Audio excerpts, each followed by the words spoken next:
(4월 8일) 금요일.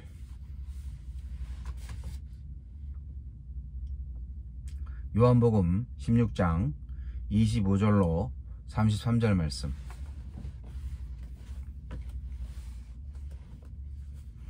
이것을 비유로 너희에게 일렀거니와 때가 이르면 다시는 비유로 너희에게 이르지 않고 아버지에 대한 것을 밝히 이르리라. 그날에 너희가 내 이름으로 구할 것이요 내가 너희를 위하여 아버지께 구하겠다 하는 말이 아니니, 이는 너희가 나를 사랑하고 또 내가 하나님께로부터 온 줄 믿었으므로 아버지께서 친히 너희를 사랑하심이라.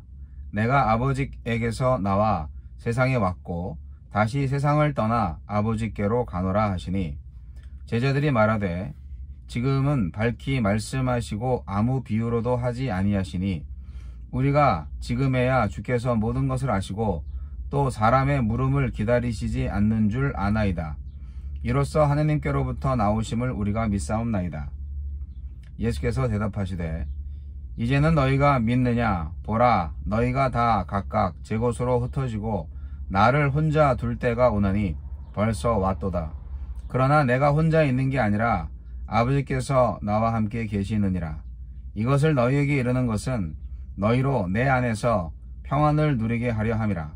세상에서는 너희가 환난을 당하나 담대하라. 내가 세상을 이겼노라. 내가 세상을 이겼노라. 예수님은 자신의 떠남과 성령의 오심에 관한 긴 강화를 마무리하시면서 자신이 세상을 이겼으니 환난을 당해도 담대하라고 하십니다. 하나님은 어떤 분입니까? 예수님은 아버지에 대한 것을 밝히 알려주십니다. 예수님의 죽음과 부활, 성령님의 강림을 경험하지 않은 제자들은 하나님의 계시를 모두 이해하기 어려웠습니다. 그래서 예수님은 그들의 수준에 맞춰서 비유로 말씀하셨습니다. 그러나 예수님이 구원사역을 완수하시고 성령님이 오신 후에는 성령님을 통해 모든 진리를 기탄 없이 담대히 가르치십니다. 복음에 담긴 부요함과 경이로움, 공의와 사랑이 가득한 하나님 나라의 아름다움, 제자의 길에서 만나는 영광스러움을 배울 준비가 되어 있습니까? 주님의 담대한 가르침은 받아들일 담대함이 있습니까? 주님의 담대한 가르침을 받아들일 담대함이 있습니까? 로 해야지. 못하고 있는 것 같아요. 예수님은 우리가 직접 하나님께 기도할 수 있는 시대를 열어주셨습니다. 하나님에게서 오셨다가 하나님께로 돌아가시면서 우리와 하나님 사이에 길을 내셨기 때문입니다. 이제 예수님을 믿고 사랑하는 사람이라면 누구든지 하나님을 아버지라 부르며 그 앞으로 담대히 나아가 하나님과 풍성한 사랑의 교제를 누릴 수 있습니다. 다른 사람에게 기도를 부탁하지만 말고 예수님이 마련하신 기도의 은총에 직접 뛰어듭시다. 하나님은 고난의 길에 계십니다. 제자들도 다 떠나고 홀로 십자가에 오르신 예수님 곁을 떠나지 않으셨듯이 하나님의 뜻을 따라 좁은 길로 가는 모든 이와 함께 하십니다. 복음으로 사는 삶에 괴로움이 있더라도 외로움만은 없도록 하나님은 우리의 벗이 되어주실 것입니다. 세상의 임금과 사망과 모든 어둠의 세력을 이기신 예수님. 환난이 덮치고 불안과 두려움이 엄습할 때 십자가에서 승리를 쟁취하시고 우리를 승리의 영광으로 부르시는 예수님을 기억합시다. 그럴 때 세상이 빼앗지 못할 평안과 담대함이 우리 마음에 가득 찰 것입니다. 우리에게 주시는 교훈은 무엇입니까? 어렴풋한 지식에 기반을 둔 믿음은 위태롭습니다. 제자들은 예수님의 말씀을 밝히 이해했고 예수님을 제대로 믿고 있다고 생각했습니다. 그러나 그들의 믿음은 예수님의 죽음 앞에서 도망칠 정도밖에는 되지 않았습니다. 십자가를 질 만큼, 십자가를 지고 따를 만큼 예수님을 제대로 믿으려면 십자가를 자랑할 만큼 복음을 온전히 이해해야 합니다. 주여, 세상을 이기신 주님을 바라보며 평안하고 담대하게 주님의 길을 따르게 하소서.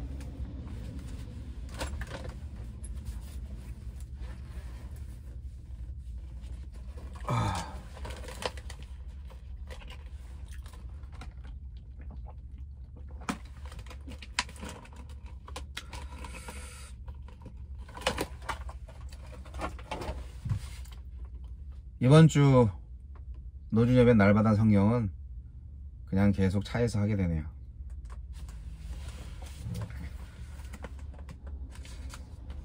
이제 예수님의 설교가 끝나고 있습니다. 예수님이 드디어 이제 안녕 하시려고 하는데, 이 상황을 한번 상상을 해보면 제자들의 그 마음이 두렵고 떨리고, 또 예수님의 말씀을 좀 잘 이해해 보니까 또 소망과 믿음과 기대감도 막 생기고, 뭐 그런 여러 가지 감정이 생길 것 같아요. 예수님은 진리를 계시하셨습니다. 그리고 제자들한테 성령이 오실 거다 약속을 하셨죠. 그리고 이제 어제 말씀 가운데에서 마지막에 좀 제가 강조를 더 했어야 하는 부분이 있는데, 그거는 바로 예수님이 제자들한테 약속을 하나 주셨는데, 이제부터는 너희가 내 이름으로 하느님 아버지한테 기도할 수 있다. 내 이름으로 기도하면 무엇이든지 원하는 대로 받을 것이다. 그래서 너희들의 기쁨이 충만할 것이다. 그 약속을 해주셨어요. 그 전까지는요, 기도를요, 백성들이 제사장을 통해서 했어요. 제자들은 예수님이 십자가의 죽음과 부활 이전에는 예수님의 기도를 의지했죠. 그런데 예수님께서 드디어 너희가 다이렉트로 하나님한테 기도할 수 있어. 어떻게? 내 이름으로. 그런 거죠. 그러니까 하나님은 예수님의 이름으로 기도한 거를 듣고 그 기도한 자들한테 응답을 한다는 거예요. 그런데 뭐 주문 외우듯이 예수님의 이름만 갖다 붙이면 우리의 기도가 다 되냐, 그런 건 아니고요. 예수님의 이름으로 기도한다는 것은 실제로 예수님 이름으로 기도하는 것을 포함하지만, 정작 중요한 의미는 예수님의 비전대로, 예수님의 뜻대로, 예수님의 마음대로, 예수님의 기도와 같이 기도한다는 의미죠. 그러니까 예수님의 뜻에 부합되지 않는 기도는, 암만 예수님의 이름으로 기도한다고 해도 기도 안 돼요. 응답이 안 돼요. 그러니까 악의적인 기도, 욕심을 이루는 기도는 암만 예수님 이름을 갖다 붙여도 안 된다는 거죠. 요한복음 16장 23절 24절 어제 본문에서 예수님이 제자들한테 기도 응답의 약속을 주신 것은 지금 당장 기도하면 다 들어주겠다, 이게 아니고요. 예수님이 제자들을 대신해서 기도해 주겠다, 이게 아니고요. 직접 제자들이 하나님한테 기도할 수 있고 기도 응답을 받을 수 있다는 의미인데, 그거는 예수님이 이제 가신 다음에, 그리고 반복적으로 말씀드리지만 절대 우리 보고 하나님이 기도 응답 들어주시는 거 아닙니다. 예수님 때문에 기도 응답을 들어주시는 겁니다. 왜냐하면 제자들이 예수님을 사랑하고 예수님이 하나님이 보낸 자를 믿었기 때문에 하나님도 그들을 사랑해서 기도에 응답하는 거예요. 그러니까 예수님에 대해서 아무런 믿음이 없고 감정이 없는 사람이 하나님한테 기도한다고 해서 기도가 되지 않습니다. 그래서 이 기도 응답의 약속은 하나님과 예수님과의 강력한 언약 관계로 인하여서 만들어진 그런 시스템이에요. 하나님의 은혜가 언약으로 워킹한다는 거죠. 네, 하나님이 만드신 거예요. 하나님은 약속을 지키시는 분이잖아요. 그렇기 때문에 우리는 예수님의 이름으로 기도하는 것 굉장한 특권으로 생각을 해야 됩니다. 그런데 하나님의 뜻을 따라서 기도를 한다고 해도 예수님의 이름으로 기도를 했기 때문에 뭐 응답은 당연히 이루어져 라고 하는 것이 마치 그냥 말이 특권이라는 거지 우리가 당연히 받아야 할 권리는 아니라고 생각합니다.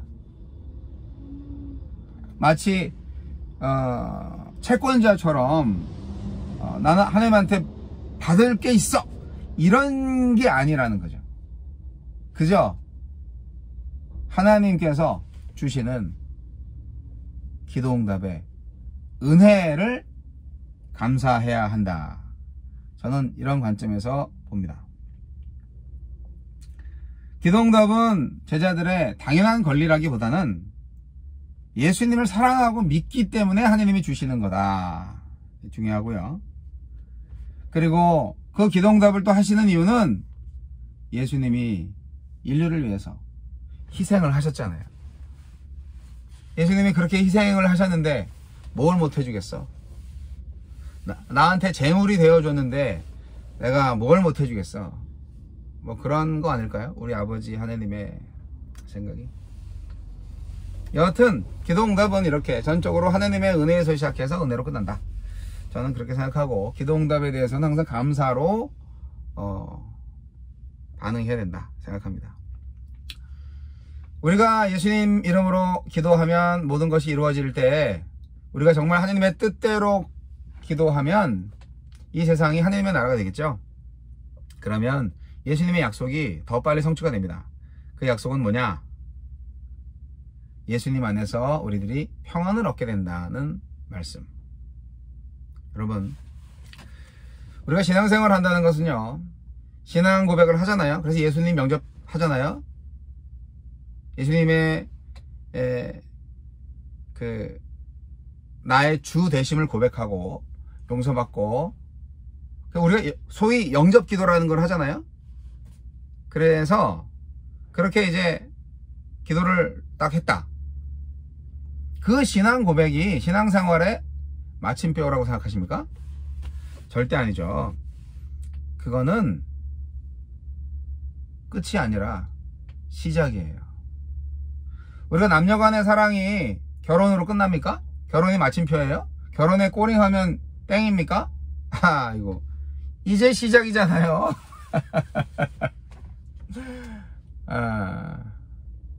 3년 이내로 결혼한 부부가 3년 이내로 이혼하는 커플이 50%까지 된다는 그런 통계 자료를 한 10수년 전에 한국 뉴스 기사에서 본 적이 있는데, 여하튼 결혼이 시작이에요. 그쵸? 진정한 사랑의 시작이죠.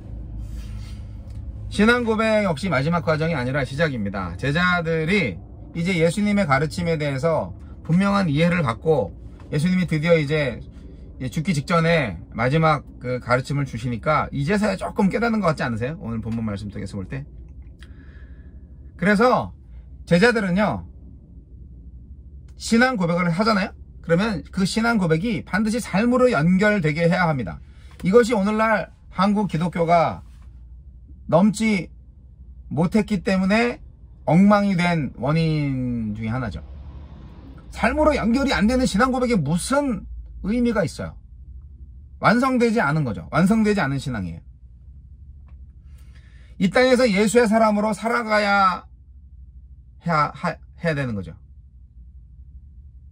그러면 우리를 왜 살리겠어요? 왜 살게 놔두겠어요? 다 하늘나라 빨리 데려가시지.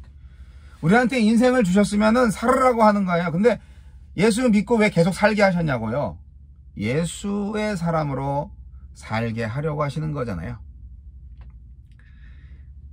그래서 예수를 따르는 우리들은 예수를 믿는 그 신앙 고백을 나의 삶으로 연결시켜야 된다. 그 삶이 고백의 연장이 되게 해야 된다는 것입니다. 굉장히 중요한 교훈을 드리고요. 그래서 우리 예수 그리스도의 제자들은 이중 정체성을 가지고 있어요. 이 세상에 아직 살고 있죠. 우리는 아직 세상 사람이에요. 그런데 나의 정체성은 하늘나라 시민이잖아요. 그래서 이중시민권을 가지고 있는 거죠. 겉으로는 세상에 살고 있어요. 근데 속으로는 예수의 사람이 된 거예요. 그렇기 때문에 사실 예수 믿고 나서는 결국은 의롭지 못한 세상 안에서 핍박을 받는 것이 당연합니다. 그게 신자의 본질입니다. 세상으로부터는 멸시 천대받고 하늘나라에서는 인정받고, 이게 진짜 신앙이에요. 이게 진짜 하느님의 사람이에요. 세상 사람들한테 칭찬을 받고 뭐 여러가지 하늘나라에서도 칭찬받는다? 과연 그럴 수 있을까요? 이 세상이 악하거든요. 여러분, 보이는 게 다가 아닙니다. 보고 경험하는 세상이 다가 아니에요. 절대. 우리는 내면 세계 안에서 하느님을 경험하고 있잖아요. 여러분, 예수님이 세상을 이기셨습니다. 십자가에 달려 죽었잖아. 그러나 우리는 알죠. 부활하신 예수님을. 세상은 몰라요. 우리 그리스도인들의 삶은 똑같아요. 아유, 그렇게밖에 못 살아? 아유, 구질구질하게. 저렇게 하려면 못하러 교회 다니고 저렇게 신앙생활해. 라고 말을 들을 수가 있어요. 그러나 우리의 내면 세계 안에서 우리는 하늘나라의 위대한 시민으로 삼위일체 하나님으로부터 영광을 얻을 수 있는 은혜 안에 거하는 사람들이라는 거죠. 그런 세계를 바라볼 수 있는 눈, 그런 하늘나라의 시민의식을 느낄 수 있는 감정이 우리한테 필요한 겁니다. 그거 어떻게 되냐고요? 성령 충만하시면 다 가능합니다. 십자가와 부활의 가장 큰 혜택이 성도의 기도입니다. 직접 기도할 수 있고 예수 그리스도의 이름으로 기도할 수 있게 되었습니다. 과거 이스라엘 백성들처럼 1년에 한 번 속죄제하는 그런 게 아니라 날마다 때를 따라 돕는 큰 은혜를 구하고자 우리가 아버지 하나님 앞에 순간순간 매순간 나아갈 수 있어요. 지성소까지 쫙쫙쫙쫙 나아갈 수가 있어요. 기도를 통해서. 예수님이 대신 빌어주지 않아도 우리가 예수님을 사랑하는 그런 마음으로 정말 직접 기도합니다. 우리가 그리고 세상 사람들을 위해서 기도해 줄 수 있어요. 예수님이 제자들을 위해서 그랬듯이, 예수님이 세상을 위해서 그랬듯이 우리도 세상을 위해서 기도해 줄 수 있어요. 우리의 기도를 하나님이 들어주실 거예요. 그래서 우리는 세상을 이끄는 사람들이에요. 어둠의 세상에 예수님의 빛을 비춰줘서 그 어두운 세상을 밝은 길, 진리의 길로 인도하는 빛의 사자들 아니겠습니까? 너희는 곡하고 세상은 기뻐하리라. 이게 무슨 말이야? 너희는 근심하겠으나 너희 근심이 도리어 기쁨이 되리라. 해산의 때가 되면 근심하겠으나 아이를 낳으면 그 고통을 기억지 아니하리라. 너희가 지금은 근심하나 내가 다시 너희를 볼 때 너희 마음이 기쁠 것이다. 이러한 대비적인 구성이 제자들한테 위로와 평안을 주고 있죠. 사랑하는 성도 여러분, 우리는 예수님의 제자들입니다. 맞습니까? 신앙 고백을 시작으로 신자의 삶을 시작했다면 오늘 살아내는 제자들의 삶은 세상으로부터는 핍박을 받지만 결국 세상을 이기는 예수님과 동행하는 인생이 될 것입니다. 담대하라. 내가 세상을 이기었노라. 그 예수님의 약속 꼭 붙잡으시고 우리도 오늘 작은 예수로 승리의 삶을 사시기를 바랍니다.